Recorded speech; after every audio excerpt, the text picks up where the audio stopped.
Welcome to All or Nothing in Real Estate, an exclusive real estate platform created to take your real estate career to the next level. My name is Matt Smith, and I run the number 15 real estate team in the nation. For years, I've had mentors and colleagues pour into me, and now it's my turn to give back. This is not your typical real estate podcast. I work in the trenches every single day, and I'm offering you real advice. No bullshit, no fluff, no theories. These are proven processes that will take you to the next level, no matter where you are in your business. My team was also featured as an Inc. 5000 fastest growing company in the nation. And I'm also a real estate coach through Cheplack Select Coaching as just another way for me to give back. So I have just one question. Are you ready to give it your all or nothing? Welcome back to another episode of All or Nothing in Real Estate. Today, we have a very special guest, actually our very first coach for Matt Smith Real Estate Group that helped us get off the ground as an idea to one of the highest producing teams in the nation. We have Coach LAURA KOMBRINK with us. LAURA, welcome. Thank you, Matt. I'm so excited to be here. We're excited to have you. It's crazy to think back, looking back years ago, whenever the team was an infant and we hired you as our first coach, and to look back to see what you've helped us build and to where we are today. And we'll dive into that a little bit later. But guys, when I say she was our very first real estate coach that helped us get off the ground, that's what I truly mean. It was, we had nothing but a couple of ideas, and she really helped us expand those ideas and also put some weight behind them so that we can actually accomplish things other than just have theory, right? And so we'll dive into that a little bit later. But LAURA, I want to talk a little bit about you. So you've been in real estate for about 16 years. Is that correct? Yep. 2006 is when I started getting involved with the real estate. Yes. Yeah. And so you've basically been a coach for several of those years. I know that you had experience as an agent. You ran a brokerage of about 150 agents in Florida. You've coached thousands of agents across the country, helping lots of them double their production. You've got a very, very extensive resume of helping people in this industry. And that's one of the things that really sticks out to me, and why we hired you as our coach is when we had our conversation, there's a lot of ego in real estate. What I found out about LAURA is real, and she truly, genuinely cares and wants to help people versus just, hey, follow my agenda and I'm going to bulldoze this conversation as your coach. She actually listens and cares and dives in and helps you with your business. And so, LAURA, let's talk a little bit about your career. So what got you into real estate? I got into real estate by accident. I used to be an EMT and injured my back, couldn't do it anymore. Was looking for another direction in life. I knew always I want to help people. That's just what motivates me. Ended up getting a job at a real estate tech company that did, way back in the day, call capture, where you put the ad out with the phone number, there's a recording, and it captures the lead's number. That evolved into me actually. That's kind of where I got started coaching too, because our clients needed help on the business side. They didn't know how to use this new technology, this new tool. They didn't know all the different ways they could do it. So got involved a little bit there. Knew that I wanted to be a real estate coach, had come across Corcoran Consulting and Coaching, but didn't have a license, didn't have experience. So I set my mind to it. I want to coach. What do I have to do to get there? So I went through the school of hard knocks, started in real estate, fell in love with that, and then got involved in the coaching side, and have done both ever since. Yeah. So on that, I remember part of what some of our discussions, because you and I became great friends with me and my wife, and you were literally a part of our family and still are. And so it's crazy to think that whenever I wrote this down is that you wanted to get into real estate so you could help people. You wanted to get in coaching so you could help people. And I had never heard that before you and I started coaching together. And that's still, to this day, that's still why I do what I do. And so I think that you had a big influence on me getting into creating this podcast, and now me being a coach, coaching my team, and just helping more people because of right influence like you. So I can't thank you enough for that. Thank you. Thank you. It's funny. I think I create more coaches than realtors. because a lot of my coaching clients have moved on into coaching, and it makes me so proud. So proud. Yeah, it's crazy the feeling that you get when you're actually able to help people. And I think that's what It's happens. addictive. Yes, it is, exactly. And it's one of those things that, from what I know about you, is why people that you coach with do that, is because you help them so much that they feel obligated to help more people. Because I know I did. You're going to make me cry. There's no crying in real estate. Everybody knows that. Yeah, there is. There is, if you care. True. All right. So, so let's switch gears here for a minute. So let's give some value to the people. Let's give some value. What are some tools, real estate tips? If they're a real estate agent listening right now, what are some tips that you could give them to maybe create some leverage in their business? Okay, that's what I wanted to talk about today, was leverage, especially in the market we're in right now. A lot of people are in markets where they're fielding 20, 30, 40, 50 or more offers on a listing, where you got to be able to show a home as quickly as possible, or it's going to be gone within hours. So if you're a standalone agent, alone by yourself, leverage is so important. You are wearing so many hats, right? You're the marketing director, you're the administrative assistant, you're the realtor, you're the transaction coordinator, you're all of those things. And it's easy to get burnt out, and it's easy to neglect the people that are important in your life. And it's easy to lose transactions because you're just so overwhelmed and disorganized. If you have a team, leverage is going to be important for you. You want to maximize your agents' ability to get out there, be in front of clients, do what they got into real estate to do. And a lot of agents, individuals and teams, aren't aware of the tools they already have. So first thing, if you don't have a CRM, get a CRM. And if you need to start small, there are a lot of great ones out there. Why do you need a CRM, Matt?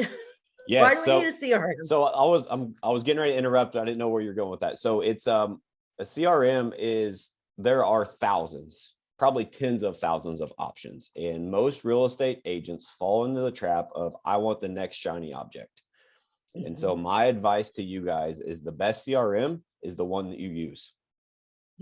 If it doesn't do you any good if you don't use it and you don't maximize what that CRM allows. Now, if you have that one perfected and you see something else that could help grow your business, sure, always look into that. Our team right now is in the transitioning to a new CRM ourselves. However, we haven't done that in years and years and years because we didn't outgrow our current CRM until then. We didn't have it mastered. And so don't do what I've done in the past. Learn from my mistakes. Is I've went through 8 or 9 different CRMs in my career. I've only been in the business since 2013, so 8 years. So that's like one CRM a year. Don't do that because you lose your momentum. No. And so find one and make sure that you maximize that, because it is the lifeblood of your business. Your database equals how many people you can help. And if you can't nurture that database, follow up with it properly, then you're not doing real estate the right way. You're doing it on accident instead of on purpose. You brought up a point that I want to bounce off of, Matt, and that's shiny objects, especially newer agents or agents who like to follow a lot of other agents. We want to know what tools they're using. And if there's no reason to make a change in your business unless you have a hole, okay? Buying this tech and that tech and this is only going to overwhelm you more, and it may not be solving the problem you're trying to solve. So a lot of this is going to be based around, what is the problem you're having right now? Don't just go out and start buying tech, okay? For those of you who are so new that you don't even have a CRM, or maybe you've operated your business, and believe it or not, there are a lot of agents, Matt, that don't have CRMs at all. They operate out of their cell phones. They operate off sticky notes, out of their calendar, paper calendars. Excel spreadsheets. Yes, spreadsheets. Your CRM is the heart and soul of your business. This is where all of the information is going to live about a client. This is going to help you with stay in touch with past clients, stay in touch with current clients, stay in touch with new leads if you're doing lead gen. And this is the place where you can organize and structure your workday. Real estate is a business. You're running a business. You would not go to a doctor who didn't have a database and couldn't keep track of your last visit. You need to have a CRM, and it doesn't have to be big and expensive, but at the very base level, it needs to help you organize, it needs to help you track, and it needs to help you stay in front of the people that you need to stay in front of in a timely manner. So first step of leverage, get a CRM. Yes, 100%. And you brought up another point too. And so I think we can pivot off of this to talk into leverage as to how do we stay in front of people with tools. I think where we can go next, but you brought up something that you said a lot of people will reach out, newer agents especially, and say, well, what tools are you using? You know me, and my heart is in this to help people. And so I have people reach out all the time, multiple people a day that I talk to and help them through their problems or struggles. And the biggest question I get is what lead generation, what lead sources are working for you right now? Or what tools are you using? And that drives me nuts because I'm not in your market, people. Like, it's that you are chasing the shiny object. There is no magic lead source that's going to propel your business to the next level. It's not, that's not how this works. And so you're asking the wrong questions to get to where you want to go. And so if you are a real estate agent and you think, well, I just need to find that magic bullet or that shiny object that's going to take my business to the next level, it doesn't exist. Yes, technology is great and it's there to be an assistant to your business. It's to help you level up, but it won't do the work for you. Thank you. Okay, so let's talk about lead gen. And here's what I'm going to tell you guys. Some of y'all are bouncing around from this lead gen source to that lead gen source. And the thing I hear all the time is those are bad leads. In my world, there's no such thing as a bad lead. There's bad follow-up, bad systems. Okay. So I personally have landed on a company called Ylopo. They do more than just lead gen for me, but they do my lead gen. There's a second company that I use for old leads. They're 120 days old and they cost me pennies. And I plug them into my Ylopo system and bring them back to life. And that company is called Kazoo. That's it. I don't do Zillow. I don't do Realtor.com. I don't do OpCity. Now, I do generate Google PPC leads. I do generate Google LSA, which is the local service ads. I generate Facebook leads, but they're all internet sources, and I understand the life cycle of a lead.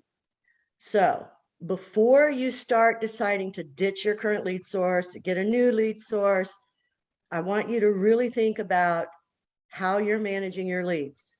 As I said, there's no such thing as a bad lead. These are people. And if you've got a great digital marketing system, you're going to catch these people early. And you want to catch these people early. Now, my system remarkets and keeps them coming back to my website. There's a reason why I don't go to third parties. They're not marketing me. They're not building my brand. I want whoever engages with my system, I want to keep them coming back. And that's okay. They're going to go through their phases. The average lifespan of an internet lead is 18 months, but they will have come to know and trust my brand and my team for when they are ready. And our systems are set up to catch that behavior. 100%. Did that answer your question? Absolutely. Yeah. And no, so I was writing down notes the whole time. And so there's so much to piggyback off of there is that, and one of the biggest things I want people to realize is however you are doing. So here, everybody runs their business different. There is no two teams, no two coaches, no two agents that run their business identical. Everybody does it different. And here's the cool thing. Everybody's right. You know why? Because what works for them works for them. And so here's one of the things that I've learned in this business is I'm a sponge. And so I learn from everybody. And so I take great ideas that I hear from Coach Laura, from other team leaders, from anywhere, and I apply them to my business, but I put my twist on it, on what I think will work for my market.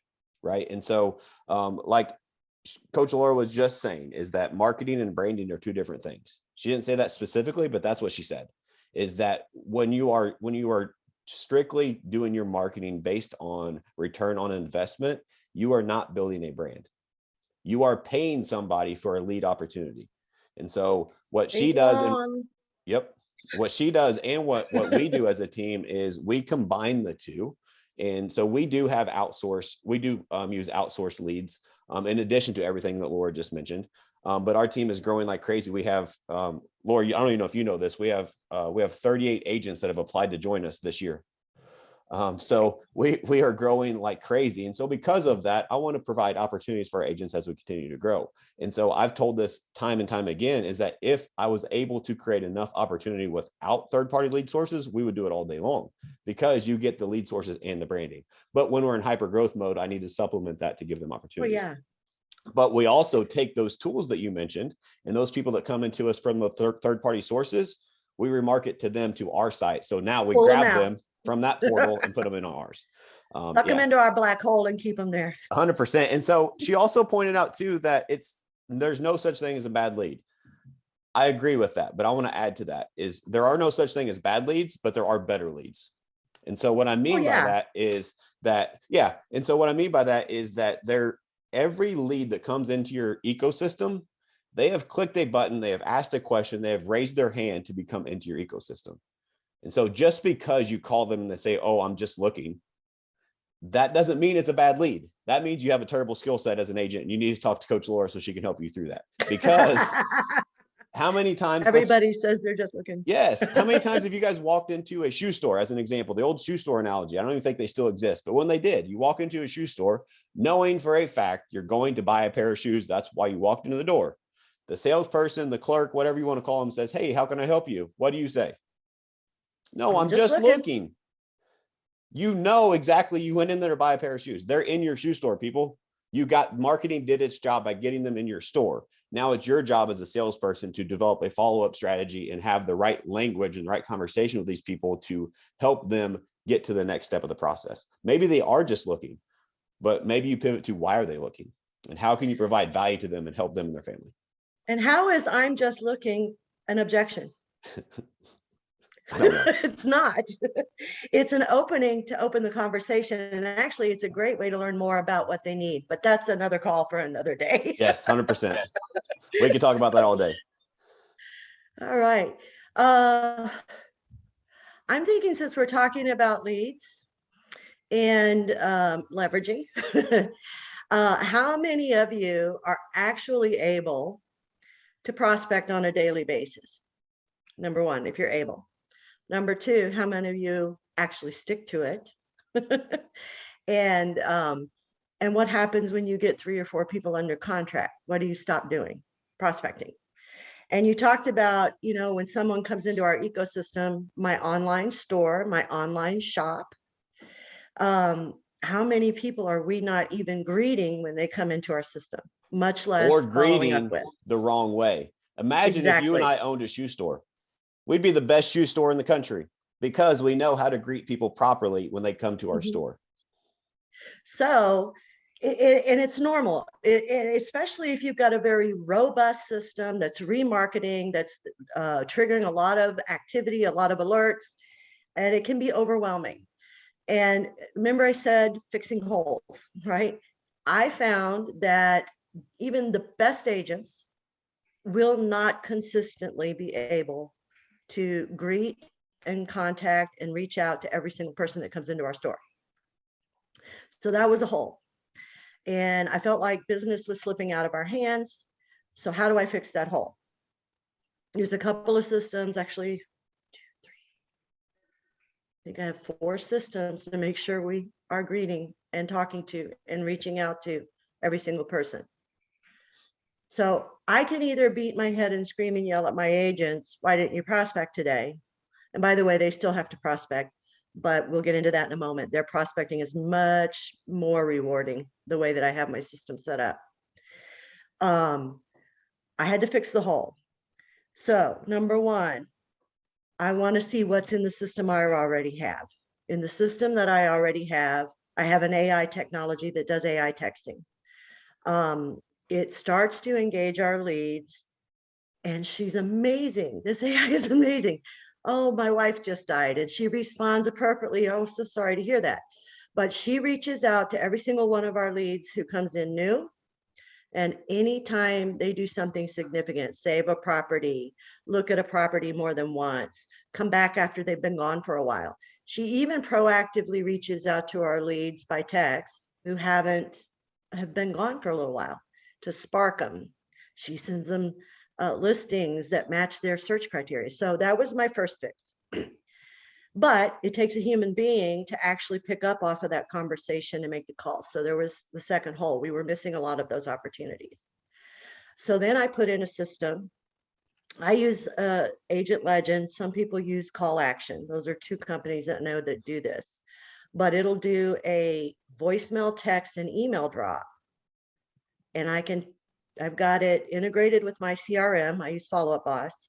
So when a lead does a certain behavior, it triggers that outbound voicemail drop with a text message, an email, and it's a campaign. And so depending on what kind of leads I have and where they are, if they're 120 days old, we're doing a soft approach using that system. If they ask to go see a property, I want that message going out to them right away that someone's going to be calling them so they don't call another realtor, and so on and so forth. So you can set up these campaigns that are triggered off of lead behavior. How much time does that save? It's not manual. I don't have to dig through my database of 15,000 leads and try to find, who's ready to talk. So it's triggered off of lead behavior. That was great too, but you still have to pick up the phone and call them when they respond. And then thirdly, I've brought in a call center, and their job is to call every new lead that comes into our system within 5 minutes, and call every significant behavior within 5 minutes.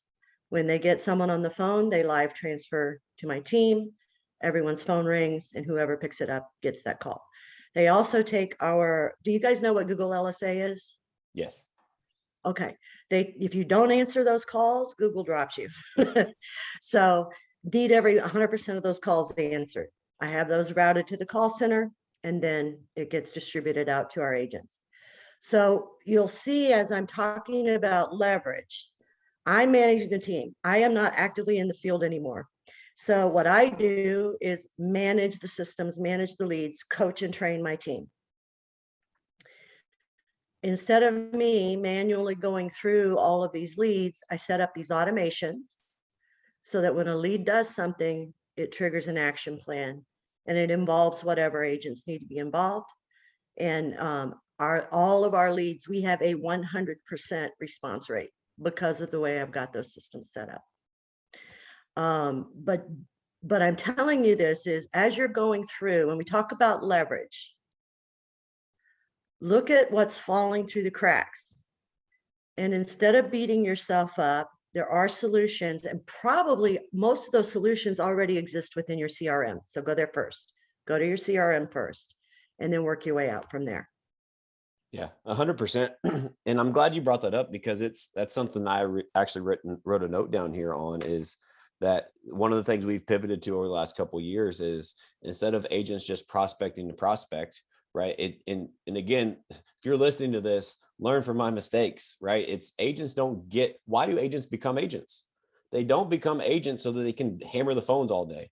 They get to become agents because they want to meet and greet people. They want to go see beautiful homes. They want to help people buy or sell real estate. And they don't want to sit and call people for 3-4 hours a day, especially people that don't want to talk to them.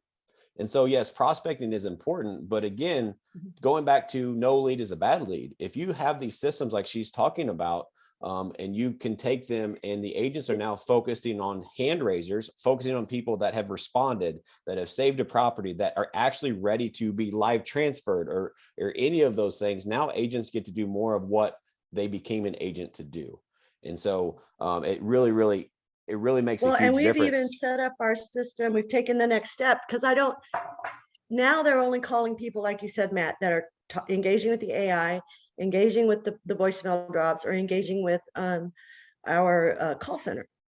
And so what we have done is we have created it within Follow Up Boss. They call them smart lists. So instead of my agents worrying about, got 10 new leads, I need to call those, we're only operating off of people who have actually shown a behavior or a communication that says, I need a call. And that has been so much more productive for my agents. And they actually enjoy now doing what we call prospecting, because they're not weeding through. What I have done is taken a metal detector and said, the gold is here.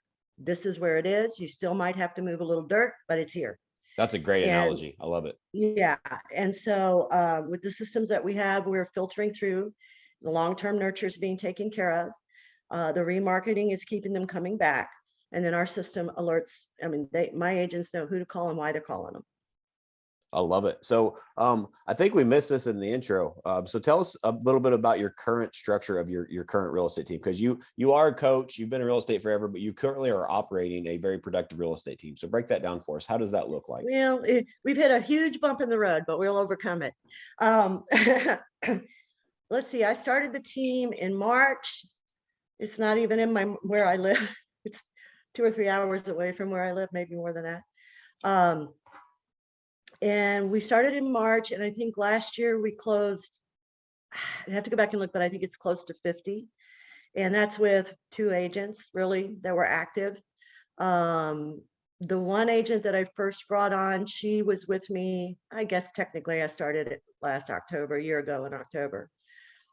She sold a tremendous number of, she's well over 50, I think, since we first got together. So she's done really, really well with the systems. And I just, like I said, every time I find a hole, I layer something in. So we've had a little bit of a setback, but again, we're going to plow through. Production's not where I want it to be at the moment, but we'll get there. It's a new team, brand new, in a cold market area. And it's funny to see, I've got a list of phone calls from other brokers coming. They want to talk with me about what I'm doing in my own market area. So we've made a splash in less than 9 months, which is pretty cool. That's awesome. That's good to hear. And so this stuff works, especially, I mean, if you're doing that in a market that's 2 or 3 hours away from you. And if I remember correctly, your agents were brand new agents when they came to you. Yeah. So you're doing a brand new market, you're 2 or 3 hours away, and brand new agents that are kind of leading the charge in the field, so to speak. One of them had about 4 years under her belt, but the others were, Gotcha. new. Awesome. So the continuing on leverage. So just so the audience knows is that we currently are set up very similar. It's funny that Laura and I haven't even had this conversation, but as I was writing down her keys to how that works, we do it very, very similar. The only difference is instead of the call center, we brought that in-house. We tried to take that out of house, and number one, I think the agents weren't ready for it.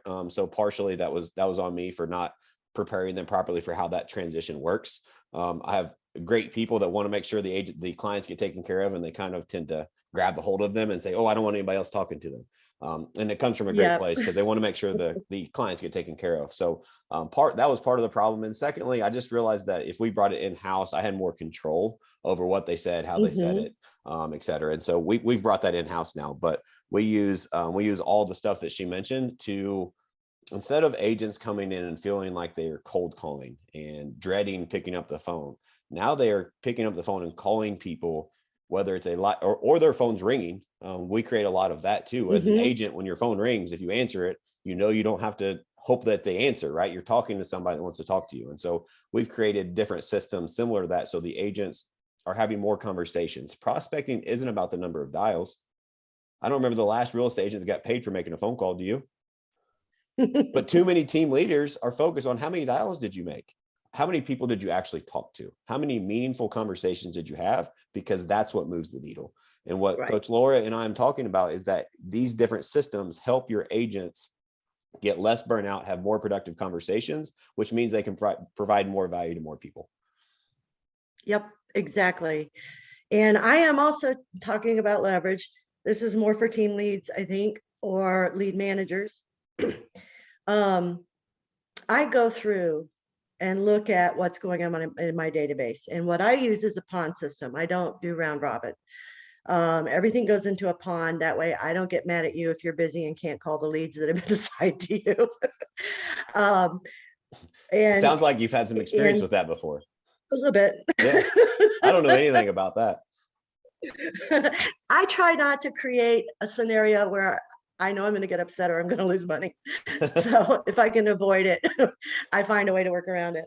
But I lost my train. Oh, but I go in, and if I look for missed opportunities. Hey, call this person, and I'll nudge my agents. We're test driving a system now.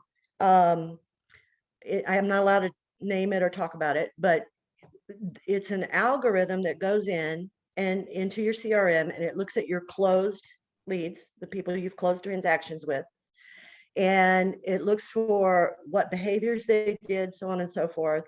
And then it takes that algorithm and runs it through your current leads and their behavior. And every morning I log into that system, and it says, you need to call these 8 people. You need to have your agents call these 5 people. And it's based on rules, which I've set up based on specific lead behaviors. And now with a push of a button, nudge, it notifies every single agent, whoever the lead is assigned to, or if it's in the pond, the pond agents, that this lead is behaving in a way you need to call them today. And so every morning it used to take me, I'd spend probably an hour going through the database, looking for the best people, putting them in front of my agents. Hey, call them. Hey, call them.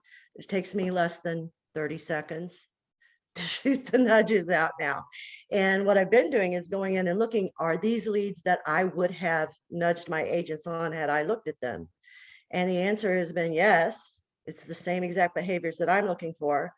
And it's finding more than I would have found manually doing it.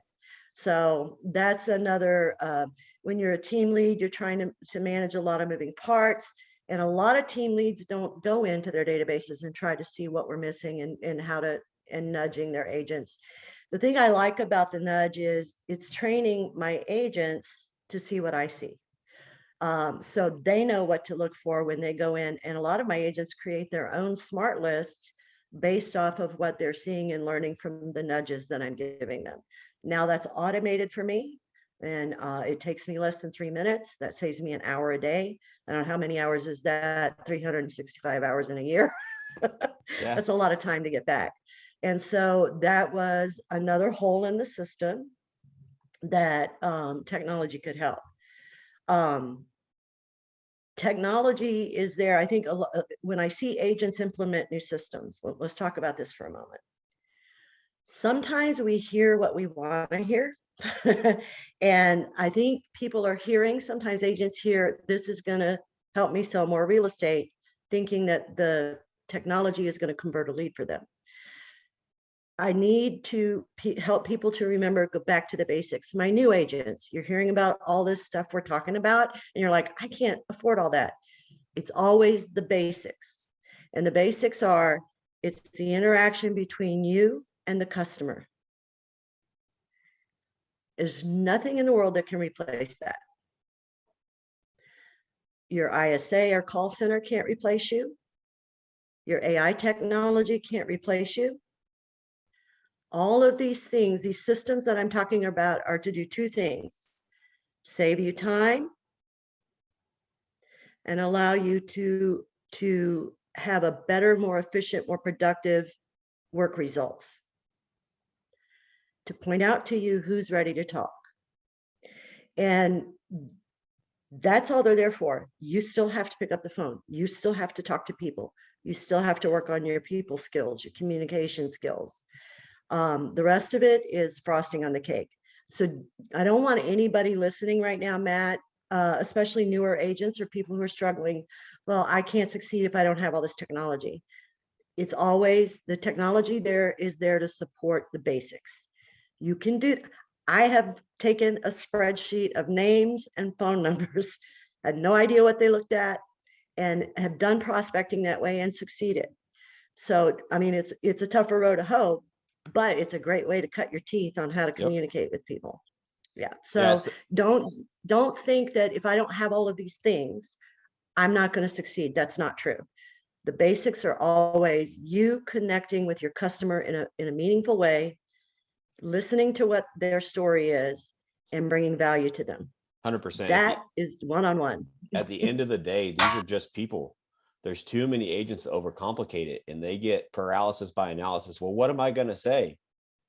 What would you say if you just called a stranger? Like, talk to them. They are just people. They're not going to come through the phone and bite your head off, right? People get scared and they get call reluctance. I mean, like you said, is that, I mean, I didn't have any of this technology when I started. Mhm. And this is not to brag, but just to show what's possible. If you're a new agent out there, when I started, I didn't have any money. Like, listen to the last episode we did, and you'll hear my story. Like, came from absolutely nothing and didn't have any money to buy leads. So I scrapped and clawed and fought my way through. My very first year, I sold 74 homes. I didn't have any technology. Yep. Right. It was just a lot of hard work, because real estate is a contact sport. You have to get face to face with people. These technologies are not going to replace that. In my opinion, it never will. It is an additive to your business to help you become more efficient, so that you can get face to face with more people. And when you are actually doing these actions, you're calling the right people, and they are filtering through. So you're not wasting your time on the people that aren't raising their hand. Correct.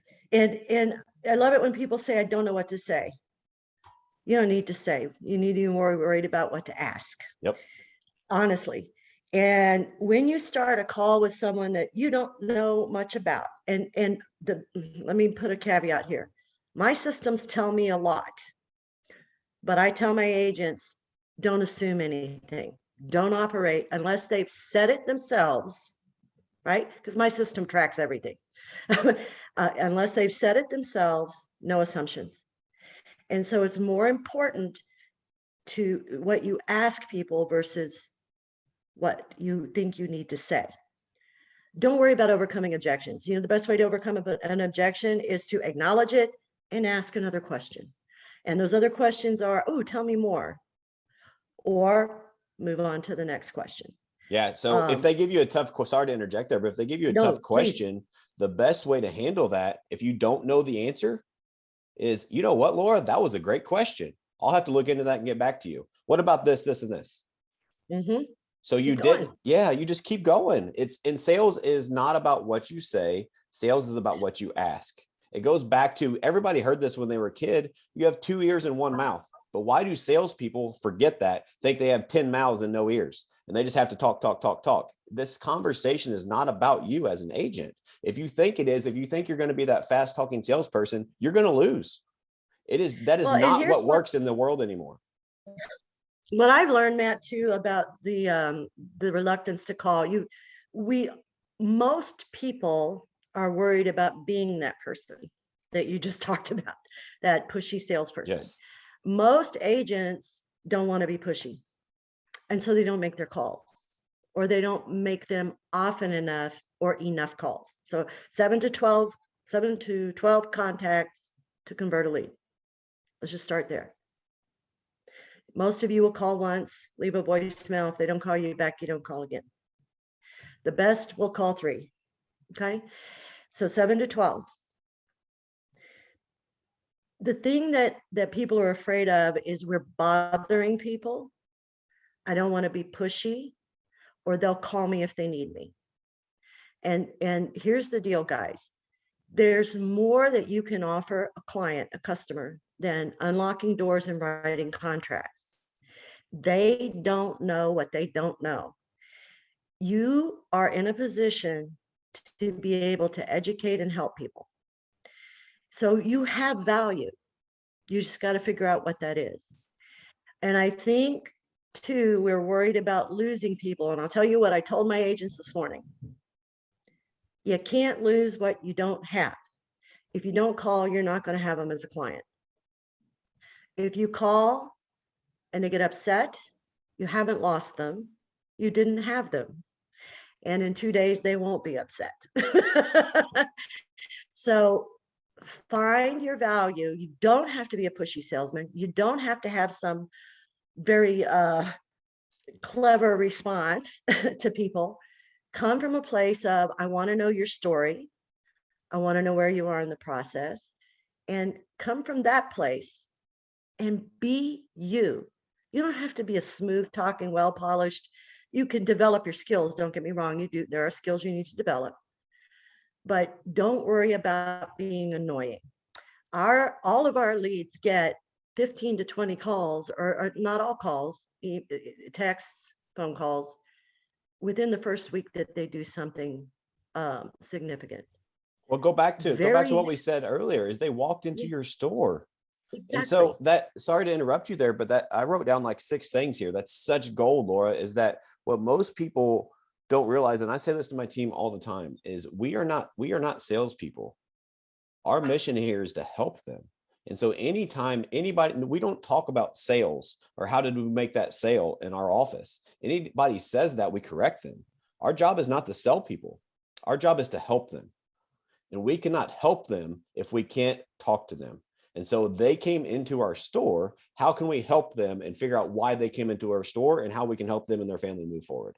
And so too many agents focus on, well, if they don't want to talk to me, let me help you out here, agents. Let me be real for a second. If you got in this business to expected people to pick up the phone and call you or walk into you in Starbucks while you have your name tag on and say, hey, I want to buy a house, you're in the wrong business. That's not how this works. You have to put in the time. You have to be able to have these correct conversations. And like Laura said, it's 7 to 12 contacts on average. So there's some people you talk to 20.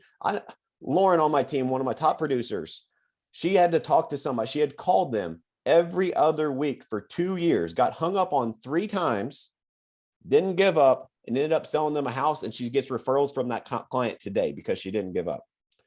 Like, so it's not all about, oh, well, they don't want to talk to me. They are saying that because they have sales skepticism, but they are in your store for a reason. And so you have to develop the skill sets to use what Laura said by asking great questions and realizing that you have value to give to them. Value unarticulated is value unappreciated. So if you as an agent cannot articulate your value properly, they don't appreciate it because they don't understand it. It is not their responsibility to understand. It is your responsibility to tell them. And so you need to figure out what your value proposition is, and you need to develop a great language pattern around it so you can articulate it to all of your clients. Well, I'm going to say something here that's going to be counterintuitive. If you are not calling people, if you are giving up at the first sign that you think they don't want to talk to you, you're being selfish. 100% agree. It's coming from a nice place. I get it. I don't want to bother people. I don't want to be a pushy salesperson. And we view that as being selfish. But when you withhold, when you know you can help someone and you withhold that from them, you're being selfish.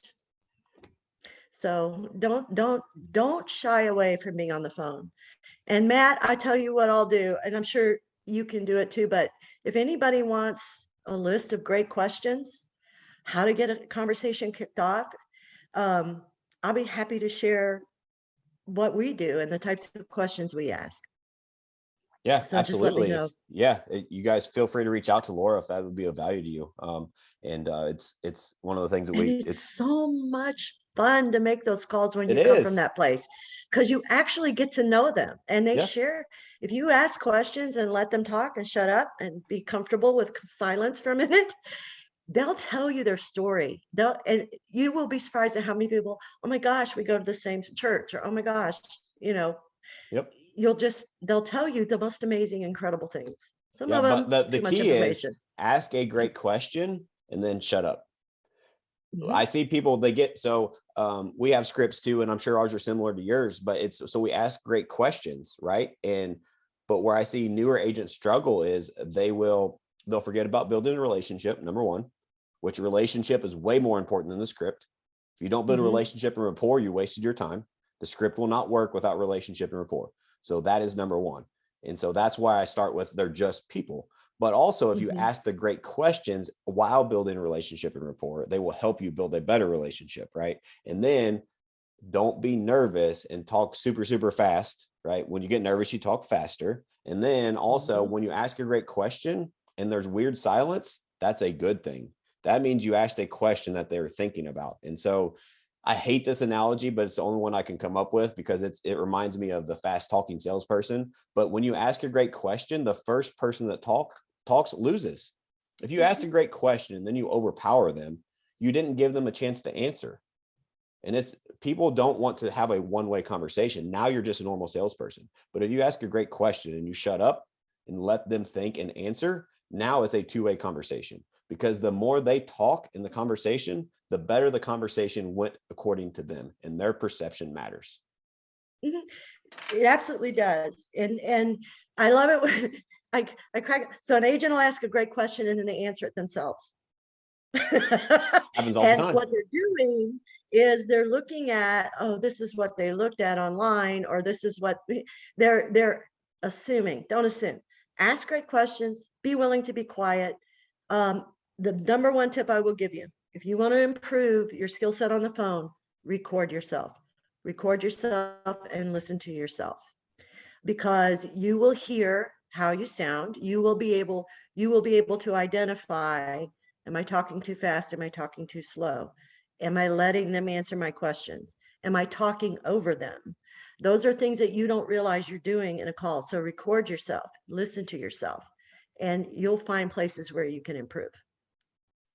100%. That's one of the things we implemented, changing with this leverage that we're talking about. It's so funny that that was the topic that we went to, is because we are in a huge transition for our team to use some more leverage in some of these tools. And one of the tools that we're using is allowing us to record calls. So every call that our agents make are recorded. Some of my agents freaked out. Some of them were excited, but all of them will be excited in the end, because what that allows us to do is help them become better and help them build their skill sets. Not only can they go back and listen. Yeah. They ping me, hey, can you listen to this recording? How would you have done it differently? And so that gives me a chance to coach them. Absolutely. And they love it. And also when you're on the road, you can't take notes, right? It's there. You can go back and gather the little details that you might have missed. That's another one. You know how many agents I've had on my team and I still struggle with this one. Maybe you can coach me through this one. How do you get agents that are scared to make phone calls while they're on an hour drive time to showings? That's a great time to prospect. How do you get them over that? Well, I can't see the notes, or I can't see this. What I've told them to do is get a list, put it in your phone as your list, so you can just go one call to the next, whether you have a dialer, however that technology works, and then call them while you're driving. CRM has the dialer capability in the app. And so they can just pull the app up and go to town. But they're scared they won't be able to take notes. They won't be able to do this. That's what if they're recording it, they don't have to worry about that. Yeah. That's the way my agents do it. Look, I have a rule. If it's not in the CRM, it didn't happen. And since we operate out of a pond, it has to be in the CRM. If you tell me you made a call and contacted that lead, if that phone call is not in the CRM, I'm not going to give you the lead. So it seems rough, but I think one of the blessings that I have is newer agents, they don't know any better, so they do what I tell them to do. But if you've had a great conversation with the lead, I need to see that call was actually made. And it's not that I don't trust you, it's that I don't want you to lose the lead. So that's number one. And number two, they have to change the stage. Those are the two things. I have to see it. If it's not in there, I'm not going to sign the lead. Yeah. Yeah. And for me, the reason that I'm so adamant about that with my agents is because when I was in the field, I was very, very busy as an agent. And so I had to maximize my time. And my drive time is where I did my prospecting, because what else are you going to do in the car? If I don't have clients with me and I'm in drive time, I'm on the phone. I'm building rapport. I'm having conversations with people. And it's just a huge opportunity that I feel like some agents are missing out on, in particular on my team, because they have that reluctance of, well, I don't remember what our last conversation was. Or I can't take notes. It doesn't matter. Exactly. Ask questions. They don't remember. You think you don't remember your last conversation. They don't remember their last conversation with you. That is gold. So if you're asking questions and they start answering, that conversation is going to flow naturally. We don't need to see what they're looking at. You can check that later, right? And actually, I would say those conversations are probably better because you don't have all that information. So you don't get the chance to overthink. You're just talking with someone. 100%. So, that's an opportunity to build that relationship. Your team that Coach Laura said, download the app, implement the dialer, and start making your calls on the road. You can do it. If you're recording it, you'll gather all that information, and you can go back later and put any additional notes. Colin, clip that out, buddy. We need to share that with the team. She even leaned forward. She leaned forward to yell at it a little. You're missing business. I love it. Oh, this is great.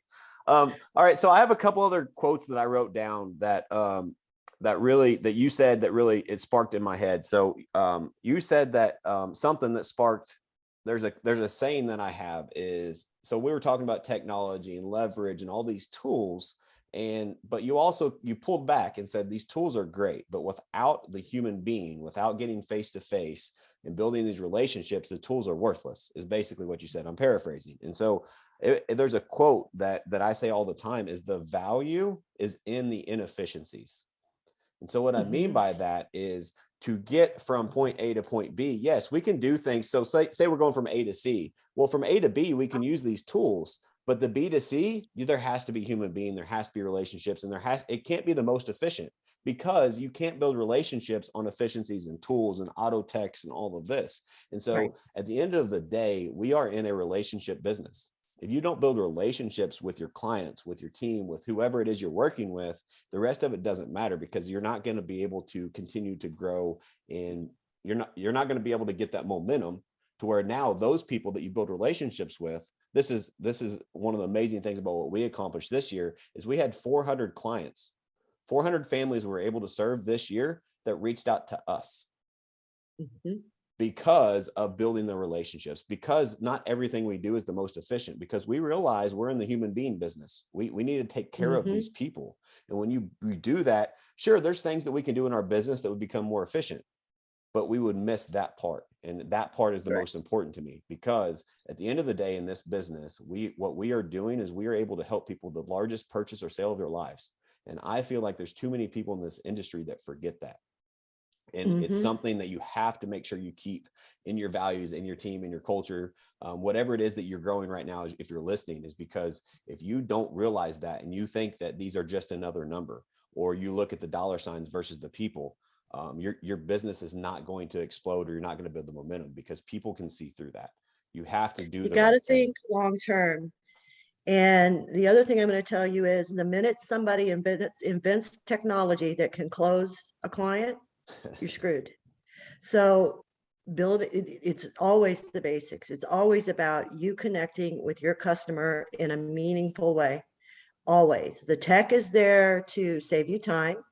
The tech is there to point out opportunities. The tech is there to maybe warm things up a bit for you. But you are the most important piece in whatever systems you're building. You can't replace you. You can replace you to a certain extent with other team members, but you cannot replace that one-on-one relationship, the connection, human being to human being. Couldn't agree more. And the minute that happens, I'm not sure I want to stay in the business. Yeah, I agree. And so if it wasn't for that, I mean, all these scares with all these big tech companies, all this stuff, the iBuying, all that stuff, if relationships didn't matter, we would already be out of a job. Right. But because of relationships, because that is so important, I think it's even more crucial now today that we build even deeper relationships, because there are people that want the quick, oh, I click a button and sell my house. Right. But they miss the human connection, right? They miss their relationships. And so they end up not making as much money on their sale either. Yeah, that's a whole nother podcast. Yeah. If it sounds too good to be true, it probably is. Yeah. So you said something, it's the fundamentals, it's the basics that win. And it's so funny that you said that, because I wrote this down at the beginning as I wanted to get to this. I want to talk about the fundamentals of real estate. Too many people, we're talking about leverage, we're talking about technology, the next best thing. And you and I both believe in being innovative, right? And finding the next tool to continue to grow. But at the end of the day, what we always come back to is it's the fundamentals that win championships, right? And so whether you use sports analogy, any team of any sort, the fundamentals is what wins. And so too many people stop focusing on the fundamentals. So Laura, I don't know if you're aware or not, but I'm actually now a coach myself through Cheplack Select Coaching. And so it's been a phenomenal ride. And so what I've realized though, is that there have been people that I'm talking to that have businesses similar to mine, or their volume is more because they're a higher price point. And at first I had the imposter syndrome. I'm like, oh my, what am I going to teach these people? Right. But what I've come to realize is that too many people get focused on other things other than the fundamentals. And when I'm having a coaching conversation, I just pull them back to the basics, because at the end of the day, the basics, the fundamentals is what wins. And so don't fall, if you're an agent listening, don't fall for the shiny object syndrome. Don't think that the tech is going to replace you as a human. Tech is there to be an addition to your business, not replace the relationship and the human element. And so, and always focus on the fundamentals, because fundamentals win every single time. Absolutely. Absolutely.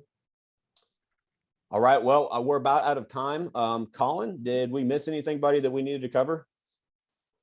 I just looked up and realized it's been an hour. So I know. It went by. Lots of. Dude, when we get together, it could be 2-3 hours. Yeah. 100%. Lots of great content.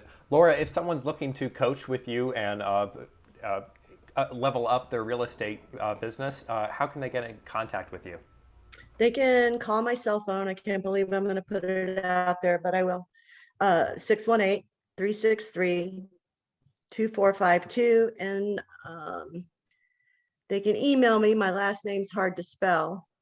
But it's kombrinkl@gmail.com. You want me to drop it in the chat, Colin? Yeah, perfect. Yes, and for everyone listening, I'll drop that in the show notes and the description as well so that you guys can have easy access and level up your coaching game. Thank you so much. Absolutely, guys. And Laura is a guest on this show for a reason. She's got her stuff together. I highly recommend her. We coached with her for years, and she is a big part of what has helped our team be propelled to number 15 in the nation. So highly recommend you reach out to her. She's there's something that she can do to help you no matter where you're at in your business. Yeah. All right. Thanks, Laura. Appreciate you being on the show. It's great chatting with you. And we'll have to do another one. I'm sure there's more we can talk about. Oh, we could go for hours, I'm sure. All right. Thanks, Laura. For having me, guys. Take care. Thank you so much for listening to another episode of All or Nothing in Real Estate. If you found this episode valuable, if you found anything in this episode useful, please share this with your friends. All or Nothing in Real Estate is a passion project of mine. This business has done so much for me and my family. This is my way to give back. So if you found value, share this with others. I believe in contribution. Contribution always wins. And so All or Nothing in Real Estate is a community of contribution as a way to give back to others. So if you found value, please share this with your friends. On top of that, I am also a real estate coach with Cheplack Select Coaching.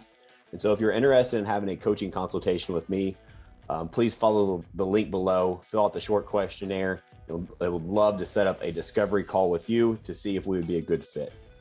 And above and beyond that, All or Nothing Real Estate is not just a podcast. It is a movement. It is a community of contribution that is single-handedly designed to help change the real estate in a positive direction. So make sure you're following us on YouTube. Make sure you're subscribed. Make sure you're following us on all social platforms. And most importantly, make sure that you request to join All or Nothing in Real Estate private group.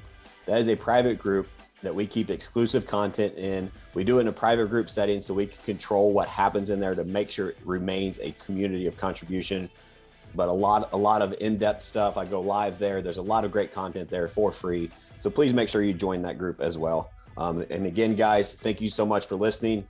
And if you found this of value, please share it with your friends. It is my goal to give back and contribute and share and make this industry better for all of us. Thanks again.